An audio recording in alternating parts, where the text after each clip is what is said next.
Good morning and a very, very happy morning. We are reading The Happiness Advantage written by Sean Acker. We are on page number 60. और यहाँ पे writer बात करता है लोसाडा line.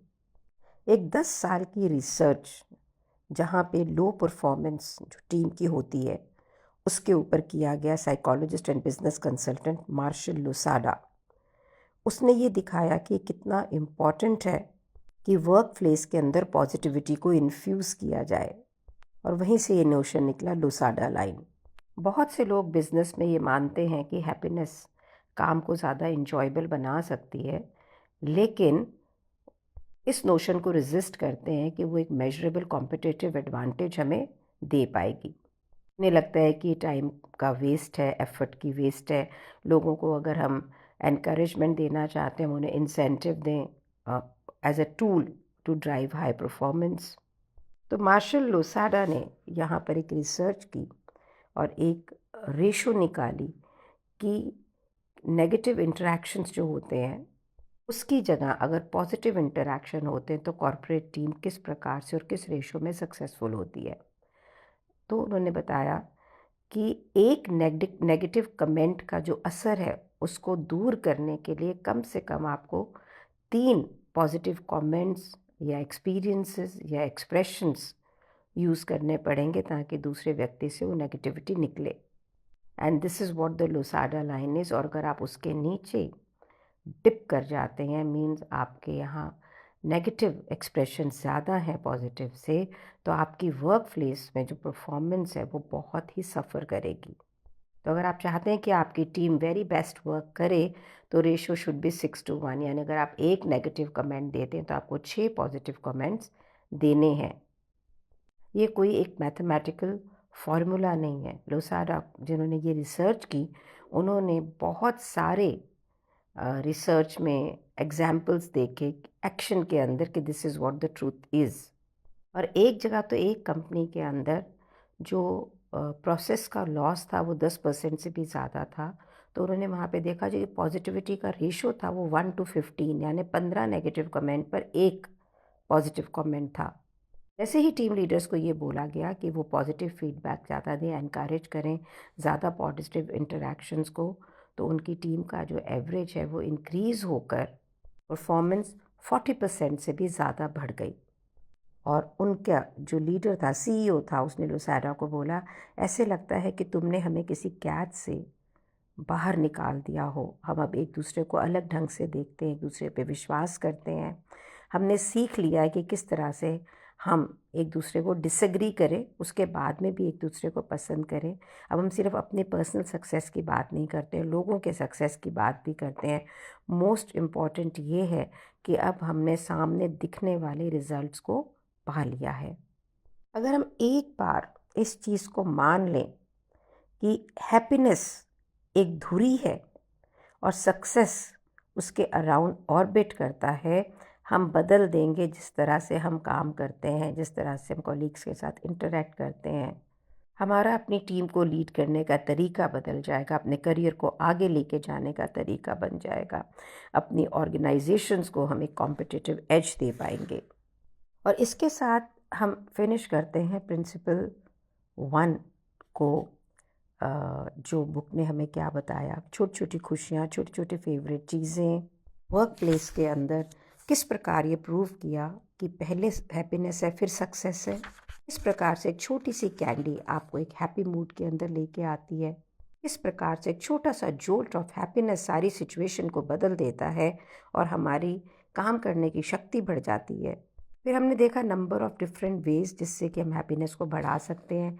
Meditate करना, कुछ ऐसा जिसके लिए आप यू लुक फॉरवर्ड कर रहे हो, एक्ट ऑफ काइंडनेस को करना, अपनी सराउंडिंग्स में पॉजिटिविटी को लेकर आना, एक्सरसाइज करना, और पैसा अपनी कंपनी में अच्छा क्वालिटी टाइम पे स्पेंड करना, शॉपिंग करने में नहीं करना, और अपने सिग्नेचर स्ट्रेंथ जिसमें आप बहुत अच्छे हैं उस पे काम करना। और फिर इस चैप्टर में हमने ये भी सीखा कि हैप्पीनेस को सबसे पहले आगे रखना है। बहुत सारे बिजनेसेस के एग्जाम्पल्स देते हुए बुक ने बताया कि किस प्रकार से लोगों ने अपने वर्क प्लेस को हैप्पी बनाने की कोशिश की है। और फिर आज हमने स्टडी किया लोसाडा लाइन के बारे में। अब हम आगे चल रहे हैं principle number 2, the fulcrum and the liver. अपनी परफॉर्मेंस को बदल करना, अपने माइंड सेट को चेंज करके। राइटर अपने बचपन का एक बहुत ही प्यारा सा इंसिडेंट बताता है कि वो अपने जीआई जोज और अपनी बहन के साथ में बंक बेड में ऊपर के फ्लोर पे खेल रहा था, और उसके पेरेंट्स जो थे वो रेस्ट करने के लिए जा रहे थे, और उन्होंने बच्चों को बोला कि वो सेफली खेलें। खेलते खेलते एक्साइटमेंट के अंदर उनकी जो सिस्टर थी वो ऊपर से नीचे को गिरी इन ऑल फोर्स। अब राइटर को ये पता था कि अगर ये चिल्लाई तो इसके पेरेंट्स उठ जाएंगे और बड़ी मुश्किल हो जाएगी। तो उसी क्विक मोमेंट के अंदर उसने बोला, एमी देखो कि तुम किस प्रकार से गिरी हो, तुम एक ऑर्डिनरी ह्यूमन नहीं हो, तुम एक बहुत ही स्पेशल यूनिकॉर्न हो। ये सुनने से उसकी बहन जो बिल्कुल पेन में थी वो भी एक सेकंड्स के अंदर बिल्कुल बदल गई, खुश हो गई दर्द के अंदर भी, और एक अच्छे ग्रेसफुल बेबी यूनिकॉर्न की तरह वापस बेड पर आकर दोबारा खेलने लग गई। राइटर को कहता है, उस समय मुझे ये आइडिया नहीं था कि मैं एक बहुत ही साइंटिफिक रेवोल्यूशन जो कि 2 दशकों के बाद में लोग एक्सप्रेस करेंगे, मैं उसका यूटिलाइज़ कर रहा था, या वो मेरे सामने हुई थी। मीन्स कि हमारा जो ब्रेन है वो एक बहुत ही पावरफुल टूल है, एक सिंगल प्रोसेसर है जो एक इन्फिनिट अमाउंट ऑफ रिसोर्सेज जो हम एक्सपीरियंस करते हैं दुनिया के अंदर उसको प्रोसेस करता है, and we can feel the way we want to. लेकिन हम इस असीमित रिसोर्स को यूज़ कैसे करते हैं?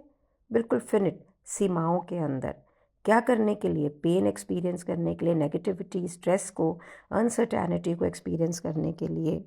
या इस रिसोर्स को कैसे यूज़ करते हैं कि ग्रैटिट्यूड, शुक्रिया, आशा, रेजिलियंस, ऑप्टिमिज्म मीनिंग से अलग करते हैं। कहने का अभिप्राय ये है कि हम अपनी ज़िंदगी की रियलिटी को फोर्स के साथ सिर्फ नहीं बदल सकते, हम यूज़ कर सकते हैं अपने ब्रेन को कि हम इस दुनिया को कैसे प्रोसेस करें, किस तरह से इस दुनिया में जो भी हो रहा है, जैसे हम एक्सपीरियंस कर रहे हैं उस पर रिएक्ट करें। तो हैप्पीनेस का मतलब ये नहीं कि हम अपने आप से झूठ बोल रहे हैं या ज़िंदगी में कुछ नेगेटिव हो रहा है तो उसमें अपनी आंखों को दूसरी तरफ कर रहे हैं। इसका मतलब अपने ब्रेन को इस प्रकार से एडजस्ट कर रहे हैं कि हम अपने जो भी सर्कमस्टेंसेस हैं उसके अबव उठें। पेज नंबर 64 पे टाइटल है द आर्किमिडियन फार्मूला। आर्किमिडीज एक साइंटिस्ट है मैथमेटिक्स के इन एंशिएंट ग्रीस, जिसने फेमसली लिखा कि give me a lever long enough and fulcrum on which to place it and I shall move the world. पहले तो इसकी प्रोनाउंसिएशन फैल्क्रम नहीं है, फुलक्रम है। I just checked it. और एक ऐसा बिंदु है जिसके ऊपर कोई चीज़ अगर सपोर्ट करके बिल्कुल बराबर से रखी जा सकती है। तो राइटर का कहना है कि हमारा जो ब्रेन है ये भी आर्किमिडियन फार्मूला की तरह काम करता है। फॉर एन एग्जाम्पल, अपने वो झूला नहीं झूलते सी सॉ वाला, वो झूले के अंदर जो फैल्क्रम या बिंदु है वो बिल्कुल 2 सीट्स के सेंटर के अंदर फिट करते हैं, और 2 लड़के जो एक जैसे 100 पाउंड के हों, एक ही डिस्टेंस के ऊपर सी सॉ में बैठे हुए हैं, वो एक दूसरे को बैलेंस करते हैं जब तक कि वो एक दूसरे से मतलब हिलना डुलना ना ज़्यादा कोई शुरू करें। अब आप इमेजिन करो कि उसी झूले के ऊपर एक साइड के अंदर 100 किलो का लड़का है, एक में 150 किलो का लड़का है।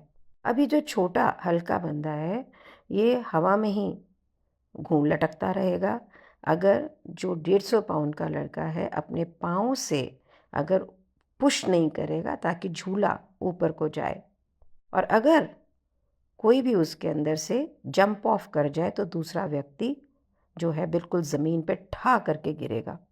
लेकिन अगर सेंटर बिंदु से जिस पे कि ये सीट टिकी हुई है हम उसे मूव कर दें और जो लड़का भारी है उसकी तरफ ले जाएं, तो इवेंचुअली आप देखेंगे कि हल्के वाला जो लड़का है वो भारी लड़के को बहुत ही इफ़ेक्टिवली उसके वेट को उठा पाएगा। इसका मतलब क्या हुआ कि अगर जो फैल्क्रम का पॉइंट है जहाँ से एनर्जी अप्लाई करी जाती है, अगर हम उसे बदल दें तो पावरफुल लीवर का जो बैलेंस स्केल है वो बदल जाएगा। तो मीनिंग अगर आपके पास में एक लंबा लिवर है, एक अच्छी जगह है स्टैंड होने के लिए, which is your fulcrum point, आप अपनी पूरी दुनिया को बदल सकते हैं। हमारा ब्रेन प्रिसाइजली, राइटर कहता है, बिल्कुल ऐसे ही काम करता है। नंबर 1, लिवर कितना लंबा है means how much potential, power and possibility we believe we have. Note down these words. हम ये विश्वास करते हैं कि हमारे अंदर कितनी पोटेंशियल है और कितनी पॉसिबिलिटी है, ये हमारा लिवर है। और पोजीशन जो है हमारा फुलक्रम का, ये क्या है? माइंडसेट, जिससे हम जनरेट करते हैं पावर टू चेंज। इसका मतलब क्या हुआ? प्रैक्टिकल टर्म में ये समझते हैं।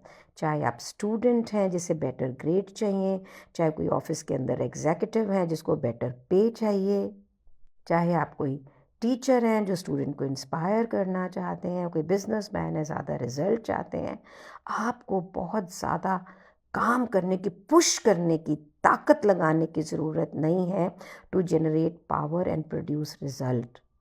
क्यों? क्योंकि नंबर 1, हमारा पोटेंशियल फिक्स्ड नहीं है।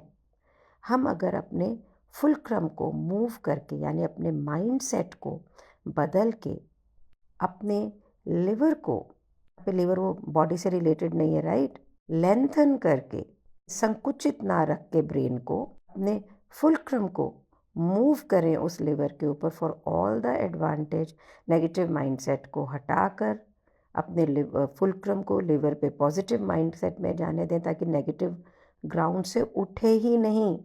आप लाइफ में क्या होंगे? आपका पॉजिटिव साइड ही ऊपर उठेगा। इमेजिन क्या कराना चाह रहा है आपको कि एक सी सॉ का गेम है जिसमें एक साइड में नेगेटिविटी है, एक साइड में पॉजिटिविटी है। आपको बहुत ताकत लगा के वो भारी नेगेटिविटी को हराना, नीचे नहीं गिराना है। अगर आप सिर्फ फुलक्रम के पॉइंट को अपनी ज़िंदगी से, यानी माइंडसेट को चेंज कर दें, तो आप बहुत आसानी से ज़िंदगी की नेगेटिविटी को ख़त्म करके पॉजिटिविटी पे चले जाएंगे।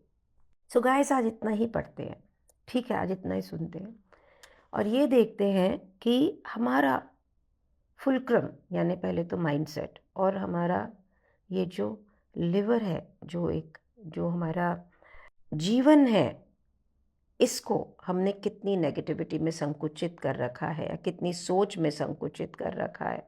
इसे लेंथ दें, इसे अलाउ करें दूरदर्शिता में देखने में, ताकि हम फुलक्रम यानी अपने माइंडसेट को एडजस्ट करके जो ज़िंदगी की नेगेटिविटी हैपनिंग है, अगर है भी रियलिटी में, तो भी उसे एक दूसरी दृष्टि से देख के पॉजिटिविटी से हरा सकें और अपनी ज़िंदगी को हैप्पी कर सकें। मालूम है, ये सारी कॉन्वर्जेशन मुझे कितना एक मनन चिंतन का पॉइंट दे रही है। My life is doing well, I am growing in a specific space. उसके बाद में भी जो वो आधा कप खाली है ना, जहाँ पे मुझे लगता है my son has not got married yet, वो एज में बढ़ रहा है, वो खुद नहीं चूज़ कर रहा। मतलब ऐसा नहीं कि शादी नहीं हो सकती, उसकी एक स्पेसिफिक रिक्वायरमेंट है। ग्रो कर रहा है बिज़नेस भी, लेकिन मुझे घर बदलना है क्योंकि मैं ख़रीदना नहीं चाहती हूँ, ये बिक चुका है। तो मैं ये सारी चीज़ें देख रही हूँ। मैं ये नहीं देख रही हूँ कि जहाँ मैं रह रही हूँ मुझे दूसरा मिल रहा है, मैं उसके अंदर भी बड़ी चूज़ी हो रही हूँ। मतलब बहुत सारी चीज़ें हैं। तो अगर मैं सिर्फ लाइफ की दूरदर्शिता को देखूं कि यार कितनी पॉजिटिविटी है, रियल में है, तो माइंडसेट को बदलते ही, इसको पढ़ते ही मुझे लग रहा है कि life is good and many things I can change just by changing my attitude a bit mean थोड़े से में बहुत बड़ा फ़र्क हो जाना है। क्या आपकी ज़िंदगी में होना है? इसको स्टडी करो, शेयर कर सकते हो आप मुझे कमेंट्स के अंदर। I would really like to know where you stand. Thank you so much for being in my life. Thank you so much. कैसे आप इस बुक को यूज़ कर रहे हैं अपनी हैप्पीनेस को बढ़ाने में, ज़रूर शेयर करें।